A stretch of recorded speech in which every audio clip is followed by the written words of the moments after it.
Hi everyone, welcome back to my channel. So ఇక్కడ చూడండి ఒక question. The sum of a number and it's square is 20, then find the number.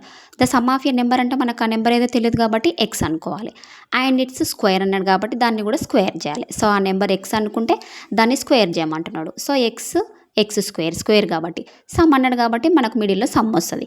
Is 20 అంటే equal to 20. ఇప్పుడు మనకి ఏమైంది equation? X plus X square equals to 20.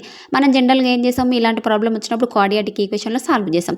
అలా చేయకుండా మనకి ఇక్కడ ఆప్షన్స్ ఉన్నాయి కదా, ఆప్షన్స్ ద్వారానే మనం ఆన్సర్ అనేది ఫైండ్ అవుట్ చేద్దాం. చూడండి, ఇక్కడ ఆప్షన్ ఏలో -6 ఆర్ 32 ఉంది. ఫస్ట్ -6 తీసుకుందాం. -6ని ఏం చేయాలి, మళ్ళీ స్క్వేర్ చేయాలి. So -6 plus 6 is the 36. So -6 plus 36 is 30.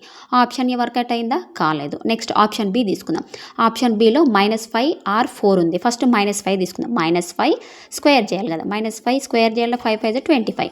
-5 plus 25 equal to ఎంత మనకు? 20. ఇది వర్కౌట్ అయింది. మరి 4 వర్కౌట్ అవుతుందా కదా చెక్ చేయాలి. 4 4 జా 16. సో ఇది యాడ్ చేయాలి కాబట్టి సమ్ అన్నాడు కదా. సో 4 + 16 = 20. మనకు ఆప్షన్ బి అనేది వర్కౌట్ అయింది కదా. మనకు ఆప్షన్ బి ఏంటిది? -5 ఆర్ 4. ఈ ఆప్షన్ తీసుకుంటే మనకు 20 అనేది వచ్చింది. సో ఇలాంటి ప్రాబ్లమ్స్ వచ్చినప్పుడు మనకు క్వాడ్రాటిక్ ఈక్వేషన్లో చేయకుండా ఆప్షన్స్ ద్వారానే ఆన్సర్ అనేది ఫైండ్ అవుట్ చేయాలి. ఇలా ఫైండ్ అవుట్ చేస్తే మనకు ఆన్సర్ అనేది ఈజీగా వచ్చేస్తుంది. ఓకేనా? నా వీడియో మీకు నచ్చినట్టయితే లైక్ చేయండి, షేర్ చేయండి, సబ్స్క్రైబ్ చేయండి. Thank you.